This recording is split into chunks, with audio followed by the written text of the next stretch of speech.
Pakistani influencer Mahavish के जरा इस बयान को सुनिए। हिंदुस्तान में जो सब प्रोटेस्ट हो रही हैं उसमें मुझे दो बातें बहुत स्ट्राइक की हैं। एक बात ये कि पाकिस्तान और हिंदुस्तान के जो इस तरह के प्रोटेस्ट होते हैं ना उसमें बहुत फर्क है। हिंदुस्तान में जब कोई प्रोटेस्ट ऐसी होती है ना तो वो वंदे मातरम चैंट करते हैं, वो अपने मुल्क को बेहतर बनाने के लिए प्रोटेस्ट करते हैं। वो जितने भी मुल्क से मसाइल हों वो अपने मुल्क से लॉयल रह के प्रोटेस्ट करते हैं। पाकिस्तान में ऐसा नहीं होता। सुना आपने, पाकिस्तानी इन्फ्लुएंसर भारत के इस विरोध प्रदर्शन की यानी कॉकरोच जनता पार्टी के प्रोटेस्ट की तारीफ कर रही है। अब जरा इस बयान को सुनिए। यहाँ पर हम आज यूं ही नहीं खड़े, अभी ये तमाशा तो शुरू हुआ है। नरेंद्र मोदी, अभी ये तमाशा शुरू हुआ है, अभी ये खेल शुरू हुआ है। और इस जज्बे का आंदोलन को, इस जज्बे का अंदाजा तुमको अभी नजर आ रहा हो। ये अभी पिक्चर बाकी है और इस पिक्चर का जब तुमको अंदाजा होगा तो तुम भी वो बांग्लादेशी की तरह या किसी और मुल्क की तरह असाइलम लेके कहीं और भाग जाओगे। ये भाई साहब कौन है, मैं इनका नाम नहीं जानता, लेकिन ये भारत को बांग्लादेश बनाने की बात कर रहे हैं, ये भारत को नेपाल बनाने की बात कर रहे हैं। अब जरा बीजेपी नेता और मंत्री जेपी नड्डा का ये बयान सुनिए। बीच में हमने उनका हालचाल पूछा, उनके बेटरमेंट की बातचीत हमने की और हमने कहा कि आप अपना अनशन तोड़िए और आप मुख्य धारा में शामिल होकर के बच्चों को सही डायरेक्शन की तरफ आप ले जाएं। हमारा सरकार सारी विषयों के बारे में चर्चा करने के लिए खुली है और वो हमेशा उसको एड्रेस करेगी। क्या लगा आपको जेपी नड्डा के बयान को सुनकर? जेपी नड्डा के बयान से साफ तौर पर झलक रहा है कि ये जो प्रोटेस्ट हमने किया, जो भारत के छात्रों ने जो प्रोटेस्ट किया जंतर मंतर पर, ये छात्रों की जीत की तरफ इशारा कर रहा है। क्योंकि भारत सरकार यानी जेपी नड्डा ने मुलाकात की है सोनम वांगचुक से, जो इस पूरे प्रोटेस्ट की नींव थे, जिन्होंने अनशन किया।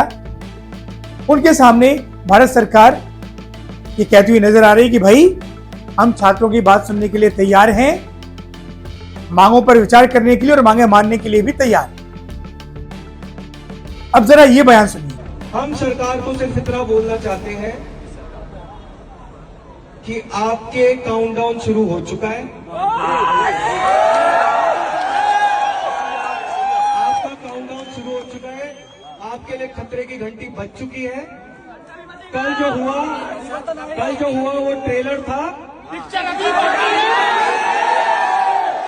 सुना आपने? पहले कॉकरोच जनता पार्टी की तरफ से कहा जा रहा था 3 मांगे, उनमें से पहली मांग धर्मेंद्र प्रधान का इस्तीफा, दूसरी मांग जो 21 छात्रों की डेथ हुई है उनको 1 करोड़ का मुआवजा, और जिन भी छात्रों पर केस दर्ज हुआ है उन छात्रों पर कोई केस दर्ज नहीं होगा। ऐसी तमाम मांगे कर रहे थे और अब कह रहे हैं कि ये तो सिर्फ ट्रेलर था, प्रदर्शन अभी जारी रहेगा। दोस्तों, ये बयान कॉकरोच जनता पार्टी का है, स्टूडेंट का नहीं। अब उससे पहले आप मुझे गोदी मीडिया कहें, इसी प्रोटेस्ट में इन्हीं स्टूडेंट्स के बयान को सुनिए जो पहले दिन से यहां धरने पर बैठे हुए हैं और लाठियां खा रहे हैं। एक सेकेंड,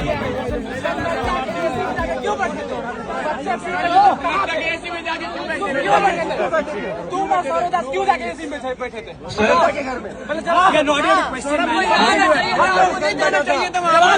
एकदम सही। हम यहाँ नया खा रहे थे, सारे बच्चे लाठी खा रहे थे और तुम यहाँ ज्ञान दे रहे हो। यहाँ आपकी बात एकदम सही। माफी मांगो, तुम सबसे पहले माफी मांगो, पहले माफी मांगो जाने के लिए, माफी मांगो। तुम क्यों ऐसी जगह बैठे हो? एक सेकेंड, माफी मांगो। एक सेकेंड, हमारी बात जाके एसी में बैठा हुआ है। 31 दिन से जनता एसी में जाके क्यों बैठे हुए? हम लोग लगता है एसी में क्यों बैठा था? अपना जांच किया? लगता है एसी में क्यों बैठा था? जो लोग भड़काना चाह रहे हैं आप भड़काइए, हम भड़कने वाले नहीं। 31 दिन से सर, एक सेकेंड, आप मेरी बात सुनिए, आप भड़काना बंद करिए।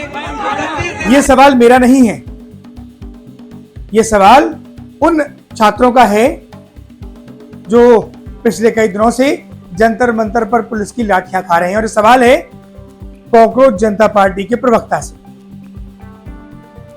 अब आप सोच रहे होंगे कि मैंने आपको इतने सारे बयान क्यों सुना दिए, तो उनका कंक्लूजन आपको बताता हूं। कंक्लूजन ये है कि भारत के शांतिपूर्ण प्रदर्शन की पूरी दुनिया में तारीफ हो रही है। लोग कह रहे हैं कि भाई वाह, भारत के छात्रों ने कमाल कर दिया।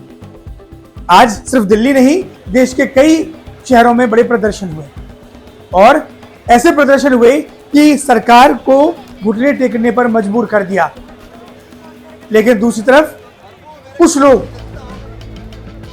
लोग, अब इन्हें मैं छात्र कहूं या नहीं मुझे नहीं पता, ये भारत को बांग्लादेश बनाने की बात करते हैं, भारत को नेपाल बनाने की बात करते हैं। मैं पूछना चाहता हूं कि जब ये जो पूरा प्रोटेस्ट था स्टूडेंट का धर्मेंद्र प्रधान के इस्तीफे के लिए था या अच्छी शिक्षा नीति के लिए था, तो ये अच्छे कानून बनाने की बात क्यों नहीं करते? मैं किसी सरकार का समर्थन नहीं करता। आज बीजेपी की सरकार है, अगर कांग्रेस की भी सरकार होती तो भी मैं यही कहता कि इस देश को नेपाल या बांग्लादेश बनने या बनाने की जरूरत नहीं है बॉस। ये हिंदुस्तान है, इसकी अपनी संस्कृति है, ये आपका मेरा हमारा सबका मिलकर हिंदुस्तान है और हम यहाँ ऐसा कोई भी काम कृत्य नहीं होने देंगे कि हमारी तुलना बांग्लादेश जैसे देशों से की जाए। अब दोस्तों आपको एक ऐसी खुफिया रिपोर्ट के बारे में बताता हूं जिसको लेकर आपके कान खड़े हो जाएंगे। एक ऐसी खुफिया रिपोर्ट मिली है कि भारत में उसी पैटर्न को अपनाया जा रहा है जिस पैटर्न का इस्तेमाल बांग्लादेश और नेपाल में किया गया था। बांग्लादेश से वहां के जो सरकार के मुखिया थे उन्हें भागना पड़ गया था। नेपाल में जेनजी ने क्या किया था वो भी आपने देखा था। लेकिन मुझे पूरा भरोसा है कि हमारे देश के जेनजी ऐसा नहीं है। अब आपको दो तस्वीरें दिखाता हूं। ये आज जंतर मंतर की तस्वीरें। मैं गया हुआ था रिपोर्टिंग करने, यहां पर मैंने देखा कि छात्र शांतिपूर्ण तरीके से प्रदर्शन कर रहे हैं। हालांकि उनके अपने नारे हैं, सरकारी खिलाफ एग्रेशन है, उस आपको सब यहां दिखेगा। कोई भी छात्र यहां पर उग्र होता हुआ नजर नहीं आ रहा था। लेकिन अब ये तस्वीरें देखिए जहां पर छात्र पुलिस के साथ मारपीट करते हुए नजर आ रहे हैं। पुलिस भी छात्रों पर लाठीचार्ज कर रही है, ये आप ध्यान रखिए। मैं पुलिस की पैरवी नहीं कर रहा हूं, मैं सिर्फ ये बताने की कोशिश कर रहा हूं कि एक तरफ जंतर मंतर के अंदर और जो परमिशन दी गई जिस क्षेत्र में, वहां पर छात्र शांतिपूर्ण प्रदर्शन कर रहे थे और एक तरफ कनॉट प्लेस वाले एरिया में आसपास वहां पर कुछ लोग उपद्रव मचा रहे थे। क्या छात्रों का जो प्रोटेस्ट है वो हाईजैक हो रहा है? क्योंकि छात्रों की मांगों को तो मानने की बात कही जा रही है सरकार की तरफ से। सोनम वांगचुक का भी बयान आया है। सोनम वांगचुक ने कहा है कि सरकार ने उनकी दो मांगें मान ली हैं, यानी छात्रों को मुआवजा जिनकी डेथ हुई, किसी भी छात्र पर केस नहीं किए जाएंगे और धर्मेंद्र प्रधान के इस्तीफे पर सरकार विचार करेगी। देखिए ये बात हम और आप भी जानते हैं कि अभी सरकार इस्तीफा मुझे नहीं लगता कराएगी कि नहीं कराएगी। हाँ, मैं इतना जरूर कहूंगा कि आप बैठे रहिए, आप जंतर मंतर पर बैठे रहिए तब तक धर्मेंद्र प्रधान इस्तीफा ना दे दे। लेकिन इस तरह सड़कों पर उपद्रव मत मचाइए। सड़कों पर उतरकर हिंदुस्तान को बांग्लादेश या नेपाल बनाने की बात मत कीजिए। पूरा देश आपके साथ है, हम आपके साथ हैं। हम प्रोटेस्ट को शुरुआत से ही कवर कर रहे हैं। आपने देखा होगा हर चीज आपको सच्चाई दिखा रहे हैं। ग्राउंड रिपोर्ट पर जाकर स्वतंत्र मीडिया की तरह, कोई भारत की टीवी मीडिया की तरह नहीं कि वहां पर जिससे आपका विश्वास उठ गया है। लेकिन आपको यह सोचना होगा कि कुछ लोग जो स्टूडेंट्स की आड़ में घुसकर ऐसे कृत्य कर रहे हैं, क्या ये उस पैटर्न का हिस्सा हैं जो बांग्लादेश और नेपाल में किया गया था? दोस्तों सवाल ये है कि क्या छात्रों का जो ये पूरा जो प्रदर्शन था, अब इसमें भी दो बातें, कांग्रेस जनता पार्टी और छात्र, दोनों का डिस्कशन मैंने आपको दिखा दिया। एक तरफ छात्र थे, दूसरी तरफ थे कांग्रेस जनता पार्टी के प्रवक्ता। कैसी बहस दोनों में हो रही। अब सवाल ये उठता है कि क्या ये जो पूरा प्रदर्शन है वो सिर्फ छात्रों का है या फिर से हाईजैक करने की कोशिश की जा रही है अन्य पॉलिटिकल पार्टीज के अलावा?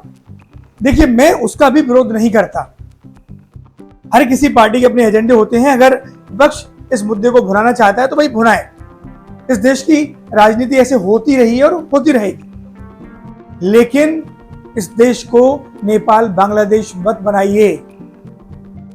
इस देश में यह गलतफहमी मत फैलाइए कि हम सत्ता से किसी सरकार को उस स्टाइल में उखाड़ फेंकेंगे जैसा बांग्लादेश और नेपाल में हुआ। नहीं भाई नहीं, ना हमारे देश की सरकारें, भले वो कोई हो, जब इंदिरा गांधी की सरकार थी, इमरजेंसी लगाई गई, तब भी हमारे देश के युवाओं ने इंदिरा गांधी को कभी भगाया नहीं इस देश से।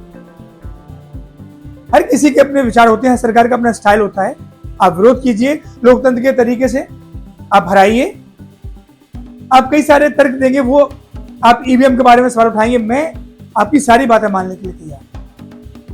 लेकिन एक पत्रकार होने के नाते मेरी बस आपसे सिर्फ ये रिक्वेस्ट है कि बांग्लादेश और नेपाल हिंदुस्तान को नहीं बनने दीजिए। अपने प्रोटेस्ट को सुरक्षित रखिए।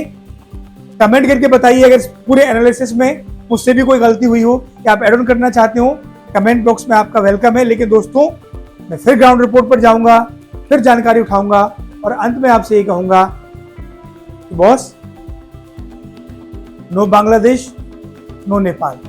हिंदुस्तान है, हिंदुस्तान रहेगा। मुखर होकर आवाज उठाइए, सरकार की खटिया खड़ी कर दीजिए। अगर सरकार किसी मुद्दे पर गलती करती है तो इस्तीफा लीजिए, बिल्कुल मांग कीजिए, सब आपका हक है, डेमोक्रेटिक राइट। कोई भी आपसे बदतमीजी करता है उसका भी जवाब आप अपने स्टाइल में दे रहे हैं, मुझे कहने की जरूरत नहीं है। लेकिन अपने देश की छवि को इस तरह बनाइए जैसे आपके पड़ोसी देश जो पाकिस्तान में, जिसको हम लोग, आप और हम गरियाए रहते हैं 24 घंटे, हमारी आपकी बनती नहीं है। वो पाकिस्तान जहाँ खाने के लिए रोटी नहीं है, पीने के लिए पानी नहीं, हमसे गुहार लगाता रहता है, वो पाकिस्तान भी हमें इस मुद्दे पर ज्ञान देती चला। और कहावत है ना कि ज्ञान कहीं से भी मिले, बटोर लेना चाहिए। अगर तारीफ हो रही है तो इस प्रदर्शन को शांतिपूर्ण बनाए रखिए।